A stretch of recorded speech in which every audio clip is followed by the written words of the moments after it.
Salve, salve, otorrinos de todo o Brasil. Meu nome é Rafael, sou um dos hosts aqui do Otorrino Talk. E hoje, infelizmente, não estou com essa figura enigmática do meu lado, que é o Brunão. Infelizmente teve um contratempo, ele não pôde vir hoje, mas não por isso a gente vai ter um episódio fantástico que a gente programou para vocês.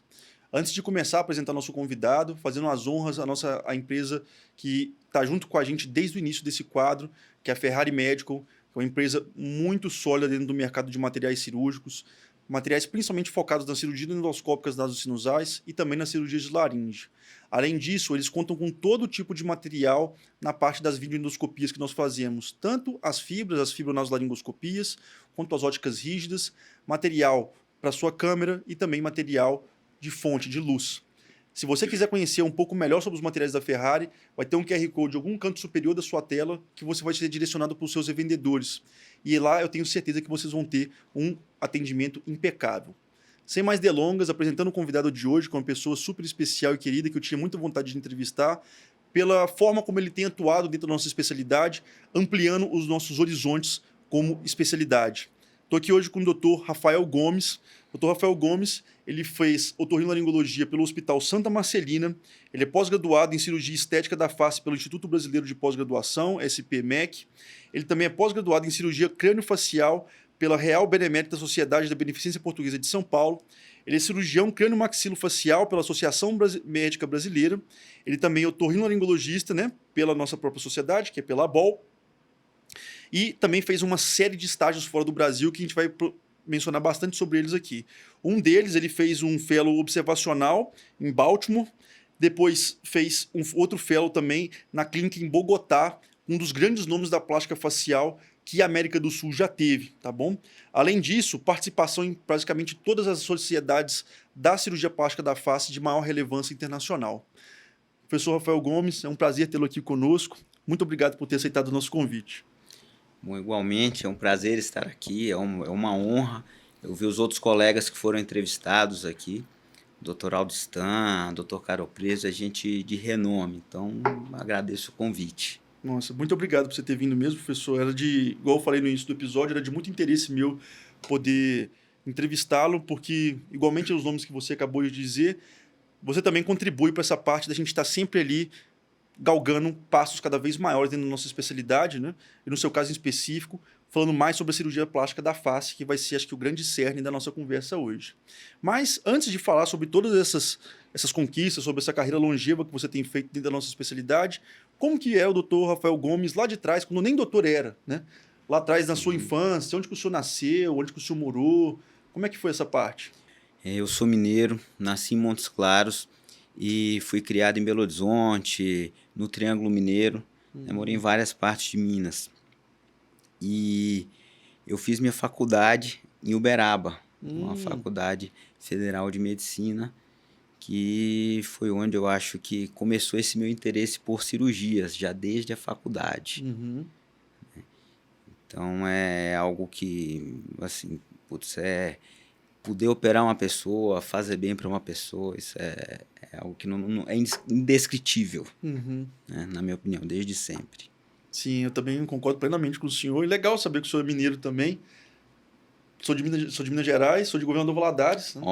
Fiz legal. também minha graduação em Minas, só que eu fiz na UFMG, na capital.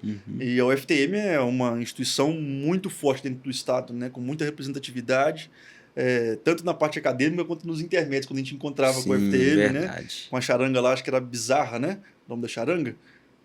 Acho que fugiu o nome agora. Acho que era Cachacina. Cachacina, de isso, Uberaba. Cachacina, justamente, a charanga de Uberaba. Então, realmente já fez uma instituição muito impactante, né?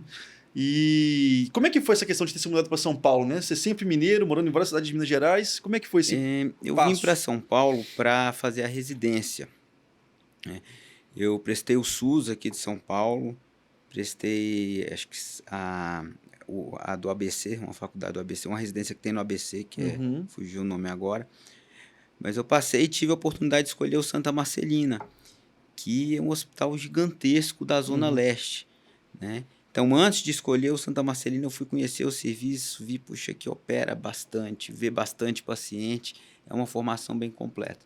Aí eu vim para São Paulo e fui ficando aqui, né? As Ótimo. oportunidades vão aparecendo, querendo ou não, aqui é um grande centro de estudo, né, do Brasil. Então, fui ficando, e agora eu estou aqui há 20 anos. 20 anos. O senhor fez sua residência durante qual período? Eu fiz a minha residência de 2005 a janeiro de 2008. Aí, depois da residência, eu fui para a Beneficência Portuguesa fazer uma pós-graduação, na época não se falava tanto fellow, pós-graduação em cirurgia crânio-facial, com uma cirurgiã plástica muito famosa, da época e agora ainda, Sim, né, que é a sim. doutora Vera Cardim. Você fez crânio com a doutora Vera, que é muito forte na parte de anomalias craniofaciais, né? Ela Sim. basicamente só opera anomalias craniofaciais dentro da crânio, né? Não, ela opera tudo. Sim, mas o grande forte dela, onde o pessoal mais O encaminha para ela, né? são as anomalias. Trauma, na época ela fazia um pouco de trauma. E assim, algo que também foi me levando para o lado da plástica, que a gente tinha que auxiliá-la em todas as cirurgias, né, de face. Então, toda semana tinha um lift facial, toda semana tinha uma blefaroplastia, uma frontoplastia. Então, ali foi um contato mais forte que eu tive com as cirurgias plásticas da face. E, querendo ou não, para tratar a anomalia crâniofacial, você tem que entender de estética, né? Que é o que a gente quer é resgatar a autoestima da criança, normalmente, ou do paciente. Então, você tem que entender de estética. Eu fui incorporando tudo isso na minha formação. Entendi. Muito interessante. Uma dúvida, professor. Quando o senhor foi escolher fazer crânio com a doutora Vera, já estava ali aquele protótipo de pensar em seguir na carreira da cirurgia plástica da face? Ou inicialmente você tinha mais uma vontade de fazer a parte de crânio mesmo, sem ser a parte plástica? Como é que foi isso para É uma você? história até legal. Eu queria fazer plástica facial no HC. E o doutor Jurado, ele era meu preceptor no Santa Marcelina. Eu falei, Jurado, puxa, eu queria fazer o seu fellow lá. Ele falou, olha, Rafael, esse ano já tem candidatos muito fortes. Meu voto é para você, um amigo muito especial, me ensinou bastante. Mas se não der aqui, tem uma médica que é plástica, é em crâniofacial, mas você vai ter a oportunidade de ver muita plástica, que é a doutora Vera Cardim. Então eu fui para lá pensando na plástica. E quando cheguei na crâniofacial, eu vi que tinha muito mais coisas do que só fazer plástica, muito mais cirurgia, muitas cirurgias interessantes. Então, durante um tempo eu pratiquei muito a cirurgia crâniofacial, fazendo lábio leporino, fazendo cirurgias ortognáticas, e isso me ajudou na plástica. Interessante. Muito legal isso, porque eu também compartilho muito dessa visão que o senhor teve no começo, de ter uma formação. Hoje eu tenho a impressão de que as pessoas escolhem, dentro do otorrino, fazer a parte de plástica, escolhendo um único segmento que é rinoplastia, né? E acaba não querendo ter esse contato com a completude que a especialidade pode promover, né? Então acho que acaba sendo uma subespecialização muito precoce. E no seu caso você pegou toda a parte grande, assim, né? Assim, lábio leporino, que é uma cirurgia bem complexa, Sim. dependendo do que você for fazer, ainda mais se tiver a parte palatina junto ainda, né? E depois você ainda foi segmentando para outros tipos de cirurgias, né? Então é uma visão muito mais ampla do processo do que simplesmente focar num único segmento do rosto, né? Então, muito interessante. Acho que isso realmente deve ter contribuído aos montes para você poder ter esse rol de procedimentos cirúrgicos que o senhor é capaz de desempenhar hoje em dia, né? E depois que você acabou esse fellow, como é que foi sua carreira depois? A gente falou desses todos os fellows que você fez. Provavelmente, logo depois, como você terminou em 2008, foi esse fellow desde 2009 até 2010 quase, e depois você foi viajar mundo praticamente, né? Depois que eu saí da doutora Vera Cardim, em janeiro de 2009, eu fiz um fellow do Jurado, uma pós-graduação que o doutor Jurado tinha, que era a cirurgia plástica e estética da face, né? Isso, acho que uma das primeiras que ele teve lá. E depois de fazer, foi 1 ano e meio, mas era algo que era uma vez por mês, então eu trabalhava, né, e fazia a pós-graduação. Aí depois disso eu comecei a visitar vários médicos que faziam coisas que eu tinha interesse, né? Então, em Baltimore eu visitei o Dr. Ira Papel, né, que era da John Hopkins, o cara que influenciou muito na minha visão de enxertos, né, um cara muito completo. O Dr. Pedrosa, na Colômbia, que é um nome fantástico. E não parei, né? Até esse ano eu já visitei dois grandes médicos. Visitei o Dr. Nayak, visitei o Michele Pascali, já visitei o Dr. Diacono. E esses fellows, né, são fellows observadores. Dificilmente a gente vai colocar a mão em alguma coisa fora do Brasil. Mas vão ampliando o nosso conhecimento, a nossa visão. E é possível, sim, você assistir e reproduzir a cirurgia, se você já tiver uma certa habilidade, né? Então, eu venho fazendo isso há alguns anos já. Sim, acho que depois que você adquire intimidade com a anatomia do local onde você está operando, Exatamente. intimidade com o instrumental que você vai utilizar, a reprodução, a partir de você ver um procedimento, ela se torna muito factível, né? Acho que no começo, não tem como você pensar nisso para um residente de primeiro, segundo ou terceiro ano. Mas para pessoas que já estão na fase mais robusta assim, da carreira, né? Com degraus sólidos construídos, realmente isso é muito relevante, né? Assim, com observação você consegue reproduzir bem o que você aprende lá fora. E é formidável ver que o senhor ainda tem esse ímpeto de querer ir lá para fora e de conhecer, né? Acho que é muito fácil de cair no mesmice do dia a dia, da carreira nossa. Acho que não pode parar. Mas você falou de rinoplastia. No início da minha carreira eu foquei muito em rinoplastia. E cheguei a ser preceptor no Santa Marcelina, na parte de otorrino de rinoplastia. Investi muito em cursos. E por muito tempo fazer rinoplastia foi meu trabalho. Seu carro-chefe. Meu carro-chefe. E o que a gente observa é que chega o paciente da rinoplastia, ele tem outras indicações de estética. Né? Então, cabe a gente aprender a fazer essas outras cirurgias. E é algo assim que sempre eu pensei, rinoplastia, normalmente o paciente faz uma vez e vai embora. A cirurgia estética da face para o rejuvenescimento facial, primeiro tem 100% de indicação. Todo mundo vai ter indicação um dia. E a pessoa vem, faz um procedimento, faz outro procedimento. Então isso amplia muito o nosso leque de atuação, melhora bastante o consultório. É verdade, você falou um ponto aqui que eu não tinha parado para pensar. É virtualmente 100% de indicação. Basta a pessoa se sentir verdadeiramente incomodada com aquilo, que de fato, depois de certa idade, indicação ela teria, né? Sim. Isso tá coberto de razão, né? Pensa só, gente, qual... Nem pressão alta, né? Que é um negócio tão comum, é 100%, né? Mas o que você falou faz total sentido, né? Vai ser 100% de pessoas que podem se beneficiar desse procedimento, talvez obviamente não vai ser 100% que vão querer, mas de fato a prevalência é muito alta, né? E acho que é uma coisa que... Óbvio, você não precisa sair da residência sabendo fazer isso, nem do seu primeiro pós-graduação. Vai demandar mais estudo, mais tempo, mas ao longo da sua carreira você se programar para aumentar esse escopo cirúrgico seu, que igualmente o senhor fez, né? Acho que é realmente formidável. Poxa, é uma ideia muito bacana, gente. Não sei se vocês tinham parado para pensar nisso, particularmente eu nunca tinha pensado. Muito interessante assim, mesmo. A minha curva de aprendizado foi longa. Né? Eu sou talvez de uma geração, duas atrás. Não tinha tanto curso Cadáver Lab, não tinha tanto curso de plástica da face na época. Né? O que você via, você ia lá, participava, assistia alguém operando, voltava para sua casa. Hoje existem inúmeros cursos. E a própria plástica facial evoluiu muito nos últimos 5, 6 anos. Ela é mais replicável. Né? Então, hoje, a curva de aprendizado é menor, bem menor do que foi a minha curva. Eu não fiz um fellow, mas você fez 3, 4 cursos de Cadáver Lab, assistiu tantos médicos operando, com certeza você vai ter capacidade de iniciar esse procedimento. Sim. Isso que o senhor falou para mim é fundamental. O modelo de formação médica tradicional que a gente tinha, né, assim, com residência e fellow, ele é um modelo incrível. Acho que dificilmente ele é substituível, de fato, assim, completamente substituível, porque ele te entrega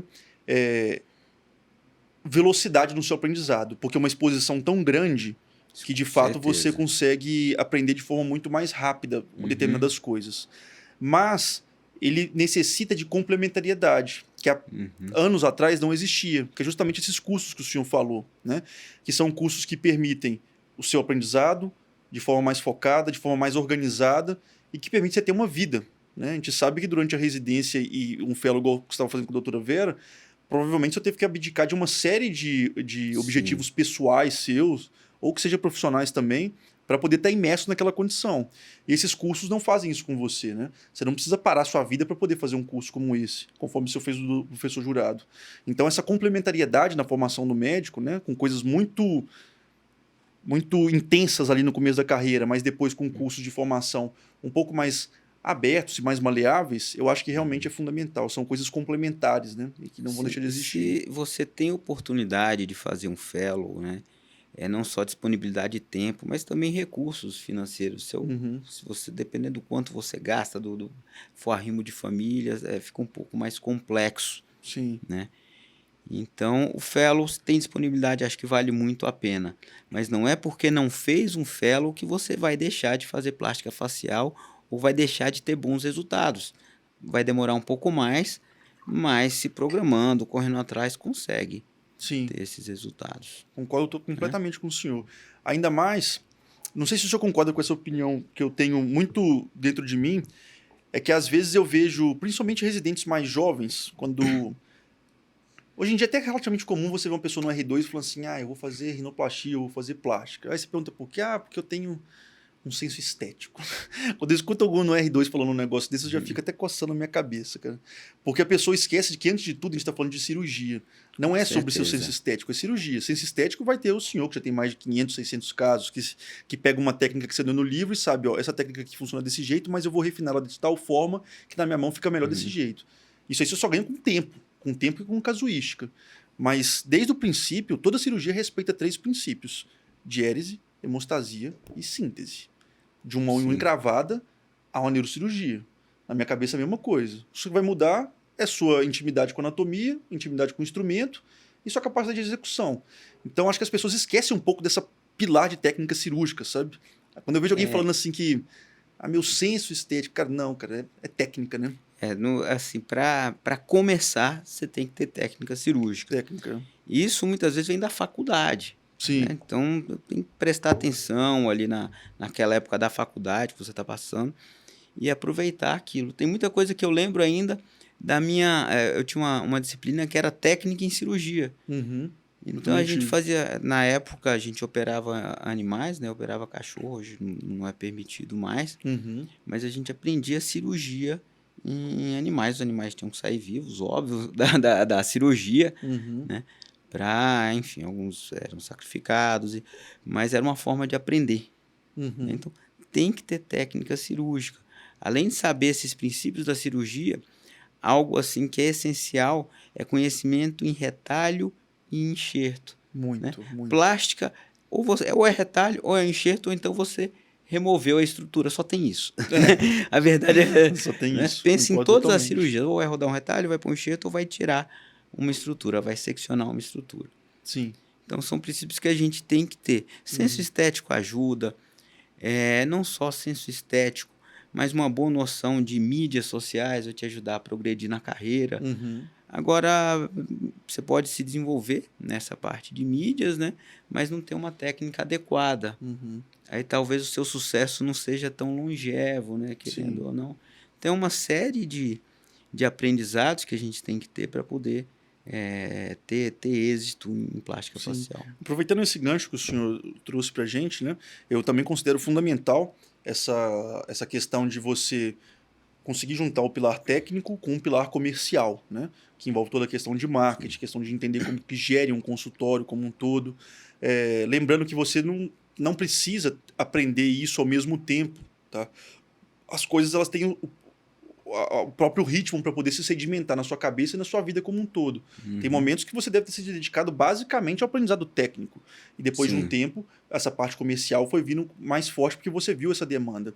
E para quem não conhece, depois a gente vai deixar as mídias sociais do Dr. Rafael Gomes aqui disponível para vocês. É realmente um dos médicos dentro da plástica facial de maior expressividade dentro da cidade de São Paulo. Isso eu posso afirmar de forma bem categórica para vocês.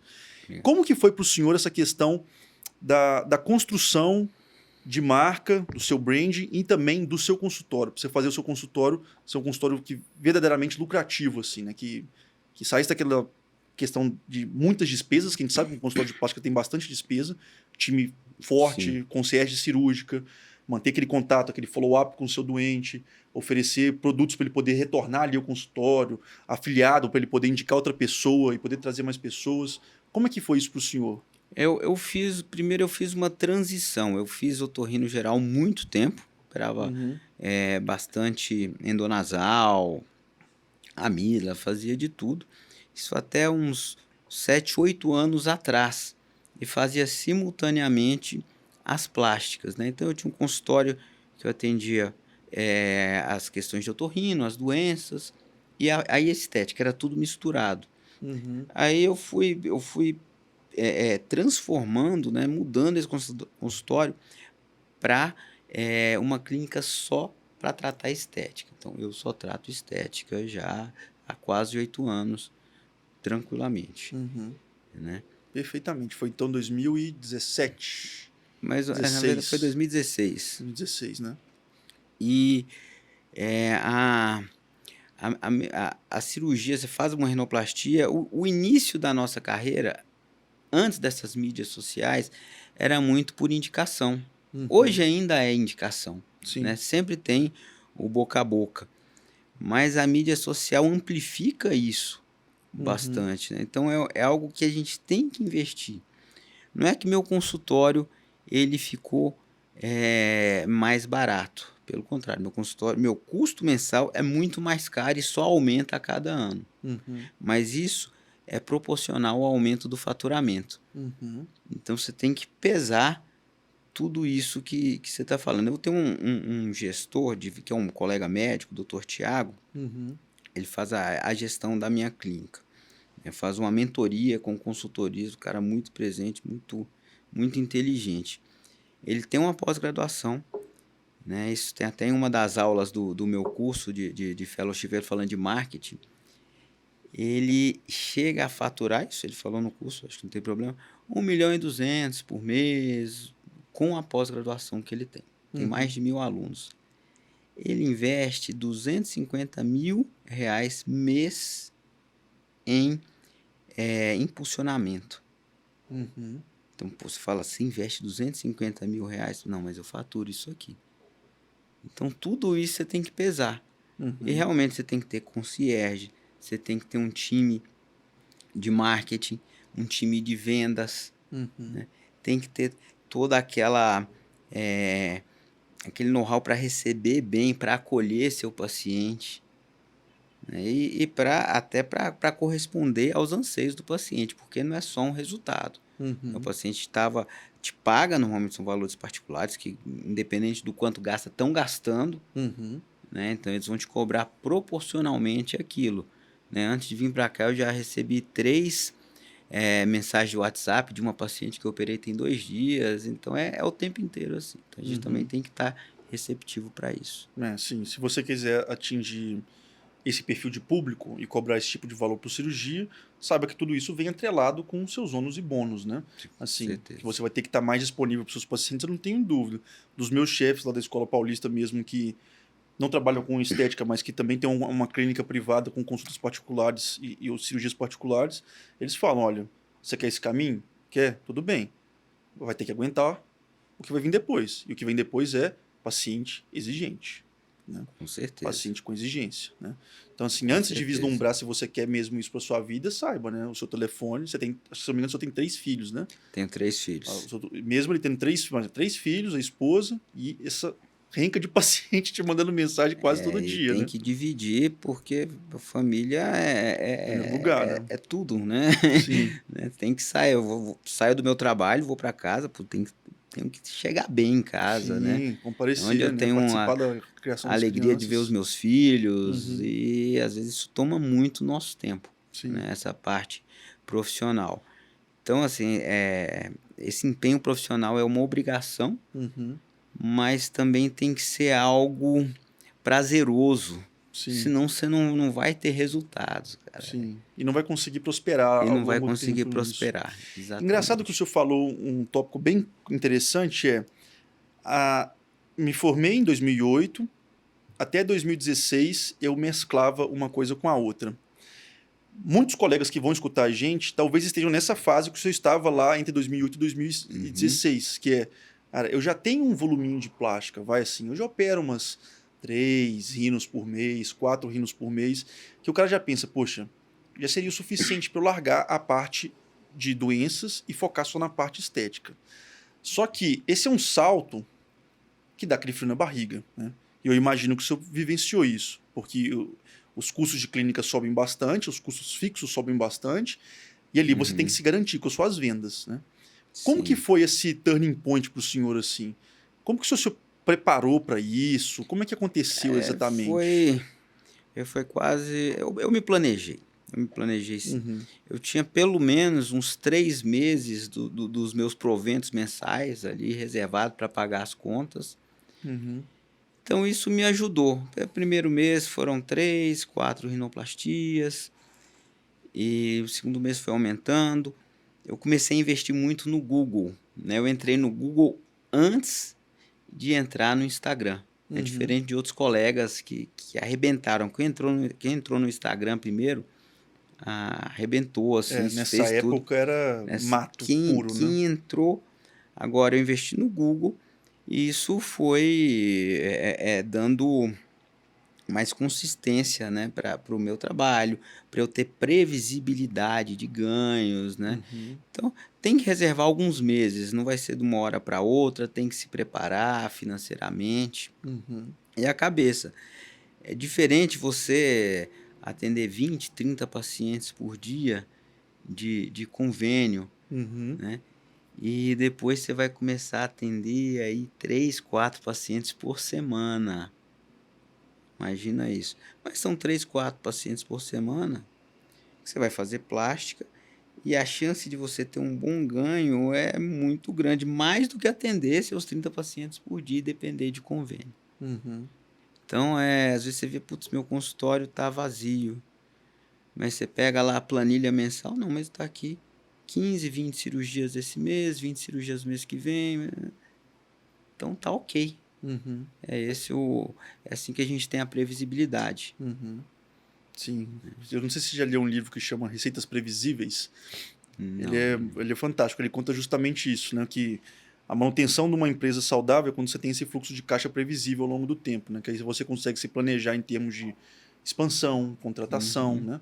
Porque eu imagino o tamanho do time que o senhor tem atualmente. sim. Se você não tiver receitas previsíveis, vai chegar no final de algum período ali, você vai ter que pensar, nossa, eu vou ter que cortar a cabeça de quem hoje, né? E isso é É, extremamente danoso para um time de vendas, né? sim. Cria um ecossistema de insegurança ali dentro das pessoas muito grande, né? Isso prejudica demais as conversões. Então, isso que o Dr. Rafael Gomes falou é fantástico, né? Que é literalmente começar a tratar o seu consultório não como uma pessoa física, mas sim Exatamente. como uma pessoa jurídica, como de fato ele deve ser encarado, tá? Acho que isso Isso, é isso uma fez dica que tem que total ficar. diferença na minha prática profissional. É Uhum, uma empresa, o dinheiro é da empresa, né? O faturamento da empresa não é o meu salário, não é o meu provento, uhum, né? Depois que eu pago tudo, tenho reserva, aí aquilo, uma parte vem para mim. uhum, Então ter essa noção, que acho que muitos colegas que estão começando aí a vida profissional não têm, uhum. né? Então isso eles têm que aos poucos incorporar, Sim. né, Acha que na a nota vida fiscal que ele deles. emite lá para o paciente é tudo que vai vir para o É. bolso dele. Não é assim que vai Não, funcionar. mas não é mesmo. Não é mesmo, justamente, eu também concordo. Tendo a experiência que a Né. gente tem hoje com a nossa própria empresa no setor de Sim. educação, a gente já sabe disso, né? Eu e o Bruno, por exemplo, a gente definiu, pelo menos no modelo atual, só tem proventos 2 vezes por ano, né? Dessa parte de empresa nossa, nós não temos a menor pretensão de largar a assistência, porque a gente gosta muito de cirurgia como um todo, e você tem que encarar dessa forma, gente, senão tudo na sua vida vai ser um voo de galinha, entendeu? Se você quiser colher os frutos antes da árvore realmente florescer de fato, né? A tendência de seus negócios serem rasteiros é muito grande, né? Isso é extremamente Com prejudicial, certeza. né?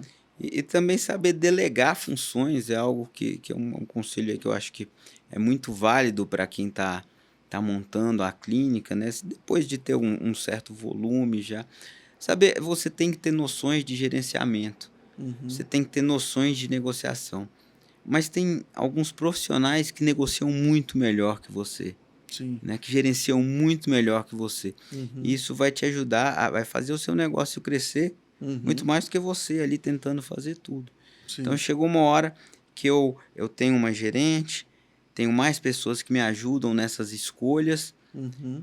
e eu consigo gastar mais o meu tempo fazendo cirurgias, que é o que eu gosto mesmo, né? Sim. Estudando. Para mim, eu adoro viajar para ver médico operando assim. Para mim isso é quase férias, né? Uhum. Agora eu fui para São Luís, então para mim eu estou passeando ali, sabe? Acordo sem obrigação nenhuma, só de assistir, vou lá assisto. Então isso para mim é muito bom. É.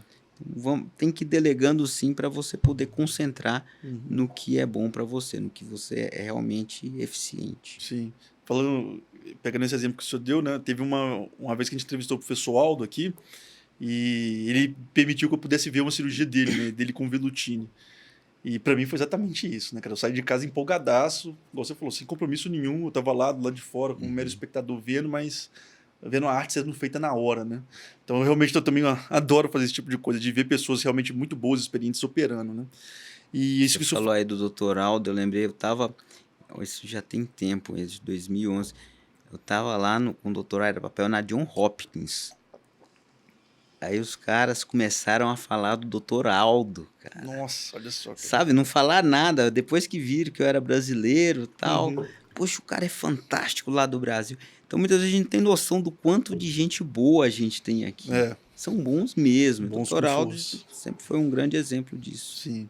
É, e Nem, ele... não conheço pessoalmente, conversei uma, duas vezes com ele Uhum. só, mas admiro o trabalho. Admiro muito e nós compartilhamos um bom gosto de uísque também, que sempre que ele vem Ah, aqui isso nessa é. casa, ele nunca falha com a gente.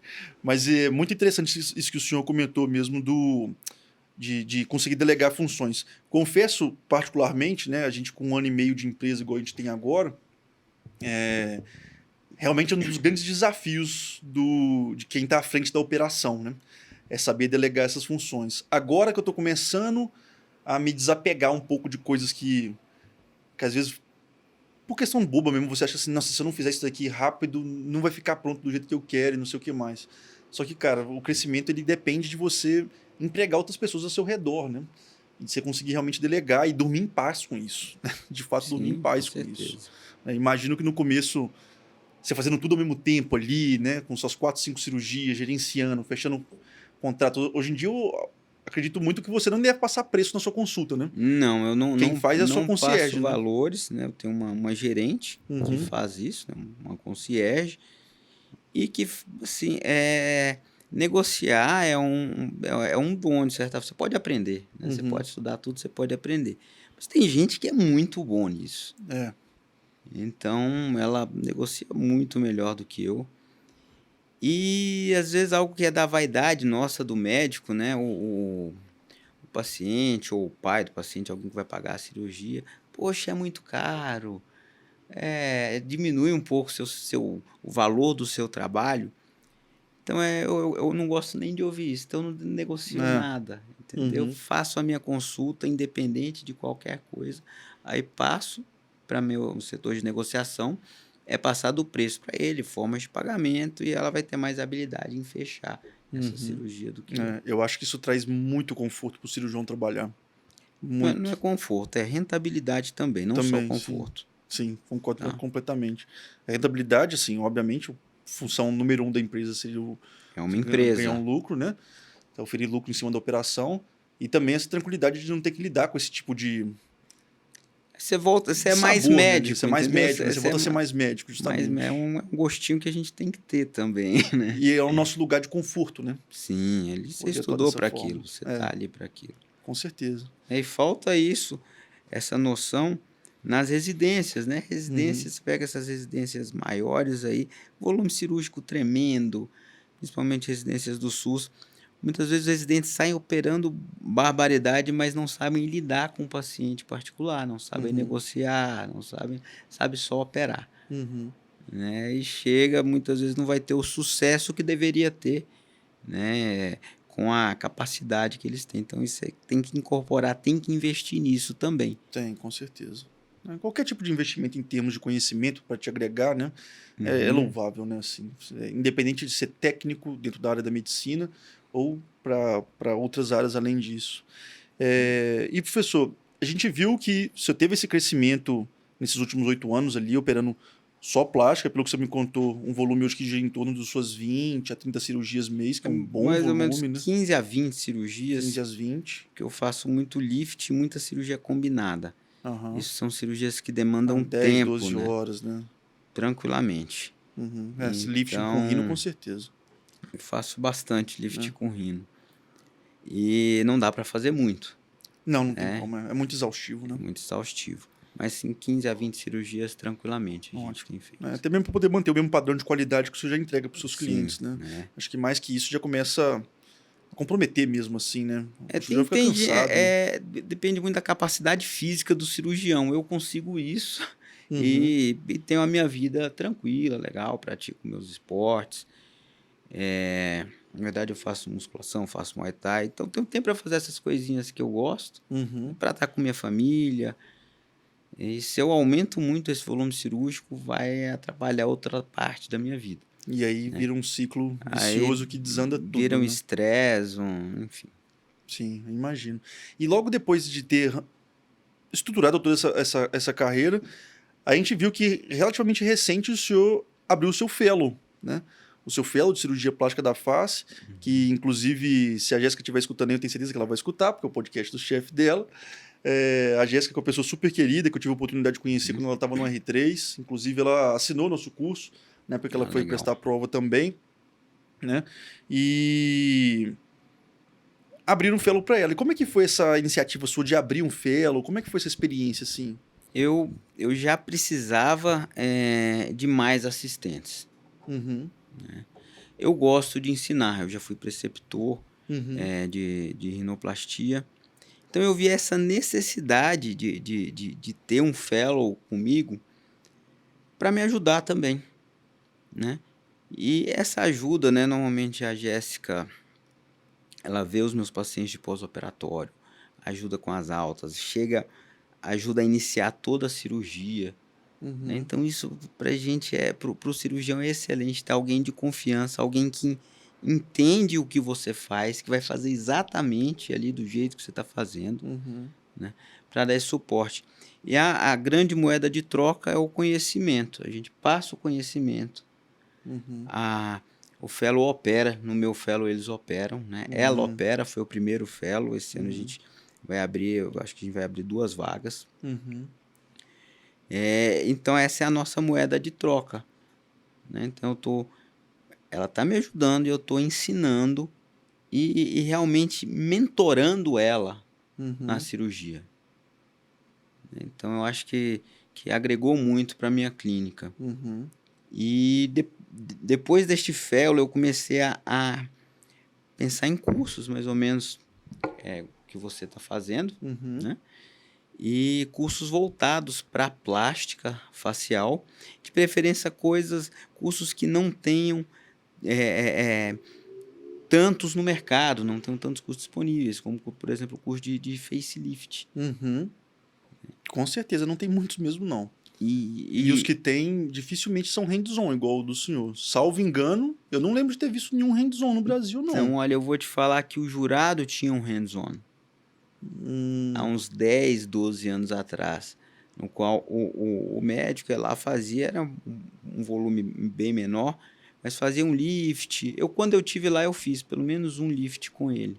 hum, E hoje não tem mais. O que a gente acha bastante são os cadáver lab, com cirurgias ao vivo, isso vale muito a pena. uhum, Mas você está no cadáver lab, você está vendo ali a sua cirurgia. Quando você vai aplicar aquilo, é diferente. A anatomia, ela muda um pouquinho. A coloração da uhum, pessoa não é igual a do cadáver, por mais que seja um sim, cadáver fresco. uhum, Então, você tem que ter aquela finesse, reconhecer as estruturas, uhum. principalmente nessa técnica que está sendo muito difundida agora, Deep que é o Deep plane. Plane, Uhum, que ela é uma técnica 100% anatômica. uhum, Você tem que reconhecer a anatomia do paciente. E no cadáver, você consegue reconhecer uma boa parte das estruturas, em vivo é diferente. uhum.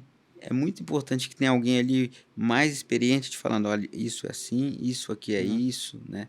Tá numa posição diferente do que estaria. Uhum. Isso acontece também, né? Principalmente por causa dos preenchedores, dos bioestimuladores, dos fios. Você pega, traciona a estrutura, muda as coisas de posição. Sim.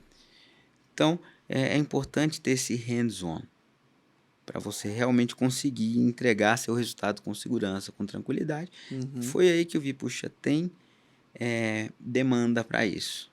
Então, estou investindo nessa área. Sim, com certeza. Assim, louvável Então, esse projeto que o senhor tá tendo agora, né?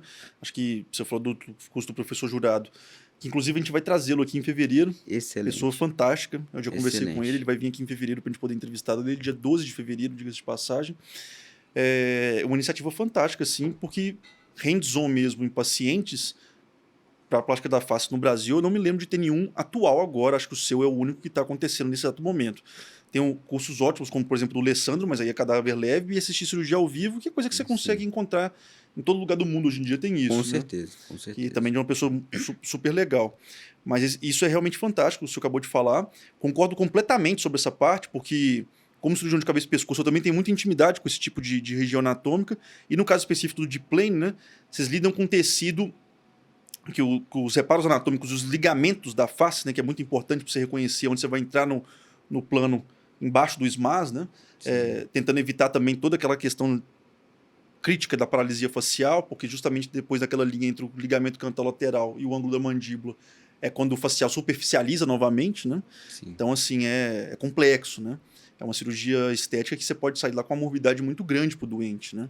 Então, com realmente, a certeza. prática com uma pessoa experiente, como o seu caso, é fundamental, né? E como que foi a primeira experiência do seu curso? Onde que foi? Onde que aconteceu? Eu fiz o primeiro curso em outubro do ano passado.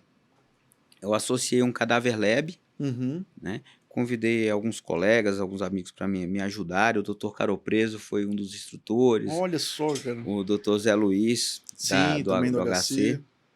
entre outros. A doutora Vera Cardim me deu a honra de fazer uma cirurgia ao vivo lá para Olha só, cara. comigo. Eu fiz um facelift em uma sala, ela fez uma feminização facial em outra sala. Então esse foi o meu curso inaugural, né? Para mim tem até esse marco que é trazer uma das pessoas que mais me influenciaram Uhum. na plástica mesmo, foi a doutora Vera Cardim. Então fiz isso e também fiz um hands-on para poucos alunos. Nesse Uhum. primeiro, eu tive 2 alunos que fizeram hands-on, né? A maior parte fez o cadáver lab e Uhum. esses 2 fizeram hands-on e foi algo muito interessante, né? Acho que eles conseguiram aprender bastante, Uhum. se desenvolveram bem durante a cirurgia. Quando você tem orientação, fica mais fácil, Com certeza. Não tenho né? dúvidas que eles devem ter saído de lá super E satisfeitos. antes de orientar, de fazer esses procedimentos com esse pessoal, né, com esses 2 colegas, era um cirurgião plástico e um otorrino, eu estava ensinando a fellow, então Hum. a gente já tem ali um balizamento, porque são distâncias muito pequenas, né, dos nervos faciais. Uhum. Então você tem que ficar muito atento com a mão do cirurgião que você está ensinando, porque ali um cortezinho a mais vai Sim. causar um dano enorme. E o facial, só de você olhar para ele para. Exatamente. Então Só de você olhar para tem, ele. tem que ter essa prática, essa tranquilidade, Uhum. mas é possível ensinar. Sim. Eu acredito profundamente nisso, que é possível Uhum. ensinar Com certeza. cirurgia. E aí você pegou também numa frase que o senhor disse lá atrás, né, durante esse episódio ainda, como que teve essa mudança muito grande na curva de aprendizado dos cirurgiões da atualidade, né? Os resultados, as técnicas ficaram muito mais reprodutíveis e Com muito mais certeza. fáceis de ensinar. Até dentro da própria rinoplastia, se para pensar, a rinoplastia com a técnica de Joseph, né, com delivery e tudo mais, poxa, era quase um ato de clarividência você querer aprender o que o cara estava fazendo ali na hora, né? Sim, Agora, a vinda da rinoplastia estruturada, por mais outras técnicas que existam, acho que para mim um grande marco dela é o ensino e a reprodutibilidade, né? É com muito certeza. reprodutível e muito mais tranquila de ensinar do que uma técnica fechada. Aí não estou querendo nem entrar no marco de discutir resultado, Uhum. mas de ensino a gente não tem nem dúvida. E eu acho que a a plástica da face como um todo está querendo caminhar para cada vez isso, né? Técnicas mais estanques, né? Assim, mais gold standard, mais protocolares, e isso vai contribuir muito para o ensino, né? Vai difundir muito mais facilmente o ensino. E aí cursos como o do senhor, assim, vão ser fantásticos, Aí a né? gente já vê bastante isso, né? Na rinoplastia fechada, você tem gente que tem bons resultados com a cirurgia fechada, Uhum. mas tem muito mais gente tendo resultados com a rinoplastia aberta, né? Até pelo volume de pessoas que praticam a rinoplastia aberta, pelo menos eu acho aqui no Brasil. Então não é essa escolha, mas são de coisas replicáveis, Sim. factíveis. Quando você está vendo a estrutura ali na rinoplastia aberta, você Uhum. consegue reproduzir. Tem alguns enxertinhos que alguns colegas que já têm sucesso fazem, você olha aquilo, puxa, eu vou fazer igual. Você consegue. Uhum. E você consegue replicar esses resultados. Sim. Então, o que eu vejo hoje é um grande número de cirurgiões, principalmente de otorrinos, fazendo rinoplastia com boa qualidade. Uhum. E os plásticos começaram a crescer nisso depois da gente, né? Hoje a gente se antes a gente pensava mais em otorrinos, isso foi algo que foi acontecendo gradativamente, com Uhum. bons resultados. Tem muito cirurgião plástico que está investindo nisso, com excelentes resultados, né? Antes eles tinham medo de abordar o septo, Uhum. hoje eles abordam com excelência, Uhum. né? Da mesma forma que a gente foi galgando aí a estética, né? Sim. Além da funcionalidade. Uhum. Então, isso, graças aos avanços, né, do preservation, da estruturada, estão trazendo bons resultados para Uhum. todo mundo que inicia, né? Eu comecei a utilizar o piezo em 2016 Hum. e no início eu era um pouco resistente, até porque aumenta o custo da cirurgia, mas o que eu pude perceber é que em um curto período de tempo você consegue alcançar resultados fantásticos com o piezo. Uhum. Resultados que com o escopro, com o martelo ali, com as osteotomias tradicionais, talvez você levasse 5, 10 anos para atingir uma excelência naquilo. Com piezo, Uhum. em um ano você atinge. Então isso encurtou muito. E essa tecnologia é só um dos exemplos que eu cito Uhum. na evolução da rinoplastia. Sim. E agora está vindo aí forte o facelift, né, como uma tendência, Uhum. né, com muita gente praticando, a gente fazendo facelift cada vez mais em pacientes mais jovens, Sim. porque facelift não é só para rejuvenescer, é para embelezar também, Uhum. né? Então, é algo que você pode oferecer para pacientes jovens sem problema nenhum. Então, tá tudo progredindo rápido e a gente Uhum. tem que acompanhar Sim. isso. Pegando isso que você falou do próprio peso, eu acho que uma das coisas que facilita muito no caso dele é que para usar o peso você tem que fazer full open no nariz. Sim, E para fazer full open, você vai ter mais exposição, você vai estar vendo melhor o que você está fazendo.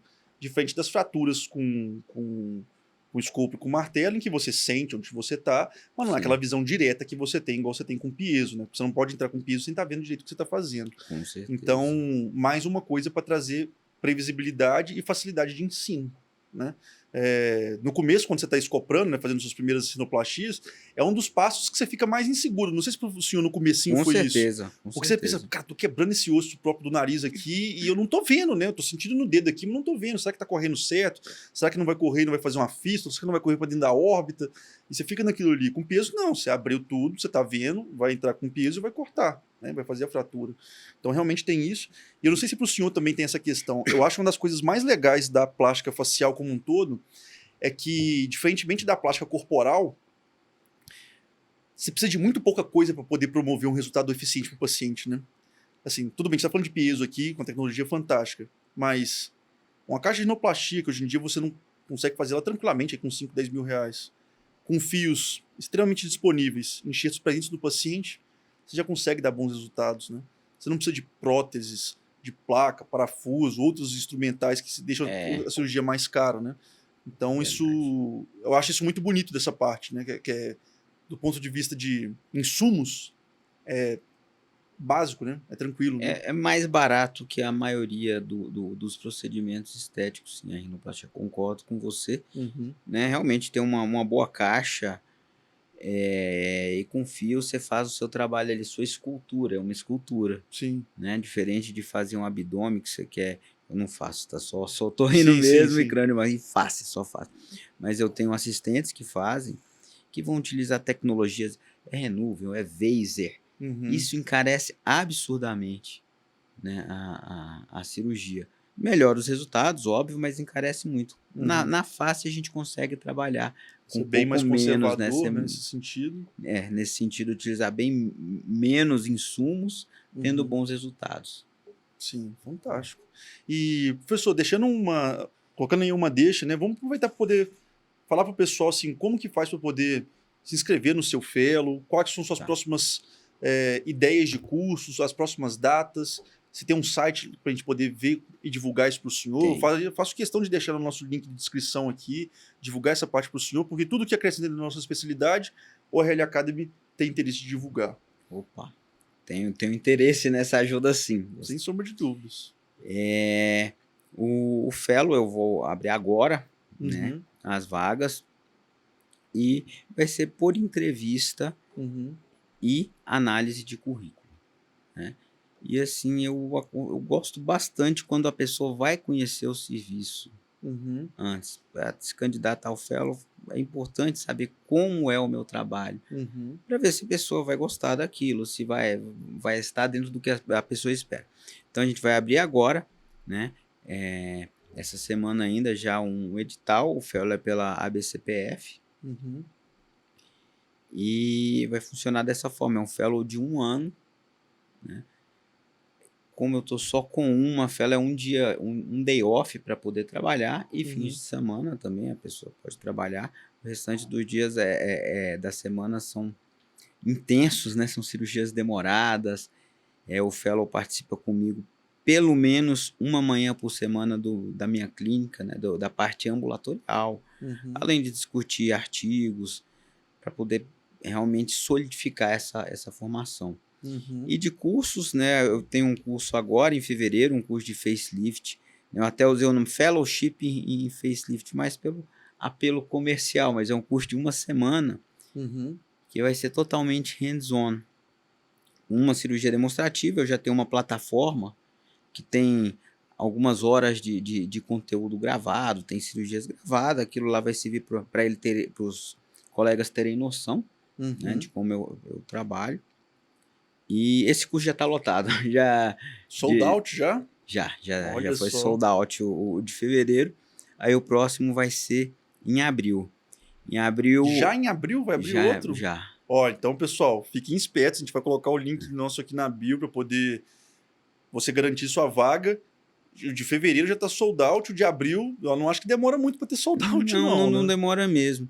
E tem um outro curso também que vai ser em abril, em parceria com o doutor André Baraldo e com o doutor Renato Bittar, que são grandes cirurgiões de nariz. Uhum.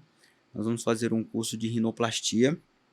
Nesse curso, que vai ser 10, eu tenho que pegar a data certinho, mas dia 12 vai ser a dissecção, vai ter dissecção, cadáver lab, cirurgias ao vivo, né? E depois vai abrir para acompanhar também, né, todos esses cirurgiões. Então são 2 cursos, um de rinoplastia e o segundo curso deste ano de facelift, em abril. Nossa, muito legal. Um cronograma Tá bem, intenso, bem e apimentado, temos né? Tá bem vários intenso cursos mesmo. bons aqui no Brasil Uhum. esse ano, Nossa, muito né? legal. Sinal de que nós, como cirurgiões plásticos da face no Brasil, a gente já tem um reconhecimento bem interessante a nível internacional, né? Assim, se você pegar, Com sobretudo na certeza. rinoplastia, a gente tem nomes muito relevantes mesmo. E eu acho que tem sido muito legal para poder mostrar que o nosso cenário interno é um Uhum. cenário forte. Sim. Principalmente, nós brasileiros enfrentamos uma população extremamente miscigenada, o que leva a dificuldade, a desafios do ponto de vista técnico Uhum. enormes, né? Sobretudo para a rinoplastia, né? E somos bons, né? Somos bons de verdade e estamos aí capazes de bater de frente assim, pau a pau com qualquer outra Eu instituição em cenário mundial. concordo. Nós temos muitos colegas com excelência, né? E muito conhecidos fora do Brasil. Você falou Uhum, do Alessandro, acho que a gente tem que dar uma homenagem singela, né, aos uhum, colegas que se destacam fora. sim. O Mário Ferraz, o Alessandro, o próprio Dr. Jurado. Sim. né? É o Dr. Davis, Sim, poxa vida, o Dr. infelizmente Davis faleceu que, já, que né? faleceu, que foi eu acho que no Brasil a gente pode, pelo menos no otorrino, o pai da rinoplastia de preservação, É, sim, com sujeito certeza, né? fenomenal, inteligentíssimo. Uhum. Então tem muita gente boa aqui no Brasil aí, elevando o nível da nossa plástica facial. Sem Todo sombra de mundo, dúvidas. as pessoas começam a nos respeitar mais, Uhum. não só fora do Brasil, mas também aqui dentro do Brasil, Sim. né? Aí eu percebo isso quando colegas cirurgiões plásticos me procuram para fazer o facelift, para aprender o facelift. Olha só que legal, né? Então, estamos indo muito bem como otorrinos, né, Graças e a Deus, que plásticos da ótimo. face. E, professor, caminhando um pouquinho mais para a fase final aqui desse episódio, para as pessoas que estão assistindo a gente, que têm interesse que são otorrinos e que querem caminhar aí nesse caminho da plástica da face, que de mensagem você gostaria de deixar para esses colegas? Bom, em primeiro lugar, se possível fazer um fellow é muito interessante, vai otimizar bastante e diminuir a curva de aprendizado. Mas se você, por um motivo ou por outro, ou não conseguiu entrar no fellow, né, porque os programas de fellow são limitados, nós temos muito mais colegas formando, né, terminando a otorrino do que vagas para fellow, não se desesperem, não fiquem chateados. Existe um outro caminho, que é esse, o de fazer cursos, de assistir profissionais operando. Uhum. Talvez demore um pouco mais, mas com certeza você vai conseguir realizar as cirurgias que você se propõe a fazer. Uhum. Então eu acho que é isso aí que é para quem Sim. quer plástica facial, é essa aí minha. Complementando um conselho. pouquinho esse recado que o senhor deu agora para essas pessoas que têm desejo de galgar esse espaço na plástica facial, além disso tudo, acho que ter um bom relacionamento com profissionais mais experientes, né? Para que você possa assim, olha, fulano, você pode ir comigo nesse caso, esse caso para mim é desse jeito. Tem muita gente aí fora com bastante generosidade para poder ensinar o que sabe, né? E você ter esse tipo de contato com esse colega mais experiente, que às vezes não está numa fase da carreira como o do senhor, que já tem 15, 20 cirurgias mês, né? Assim, imagina eu pedindo para o senhor vir um caso junto comigo, a dificuldade que não seria para poder fazer isso, ainda mais com todos os compromissos que o senhor tem. Mas sempre tem um colega ali que já está com seus 35 anos, já tem uma boa Com experiência, não está com a certeza. clínica dele lotada ainda, mas que sabe e gosta de passar o pouco que conhece, né? Ter contato com esse tipo de colega faz muita diferença na vida da gente, cara, muita diferença mesmo. Eu digo porque boa parte do que eu aprendi até hoje foi dessa forma, né? Quando o tom é Ajuda plástica. muito. Antes a escola não eram mentores, né? Hoje o termo mentoria Se popularizou, né? mas tem colegas que fazem isso, que gostam só de fazer isso também, Uhum. entendeu? Com boa capacidade de ensino, com excelência em resultados. Então, os cursos de mentoria são um caminho também. Eu não tinha pensado nesse aspecto, Uhum. mas são um excelente caminho para. É um fellow particular, na Sim. verdade, né? Uhum. Um fellow particular para se atingir aí, para começar a plástica facial, para ter isso aí como meta de meta profissional. Sim, com certeza. Professor, foi um prazeraço poder conversar com o senhor hoje, foi um episódio muito prazeroso. Eu acho que a gente trouxe com o senhor aqui não só uma visão do ponto de vista técnico de como chegar aonde o senhor chegou, mas também de ver as questões que não envolvem só a medicina nesse processo todo, né? De ver que tem muitas outras coisas importantes que precisam ser igualmente aprendidas para você poder chegar aonde você deseja chegar, né? E para você que está aí de casa escutando esse episódio, foi um prazer imenso ter vocês aqui junto com a gente. Espero que vocês tenham gostado do episódio. Compartilhe nas suas redes sociais. Nós vamos deixar os links aqui, tanto do edital do fellowship do professor Rafael Gomes, quanto também dos cursos que vão ter ao longo desse ano, porque eu faço questão super de divulgar trabalhos que são de excelência e que agregam para a nossa especialidade. Um forte abraço e até a próxima.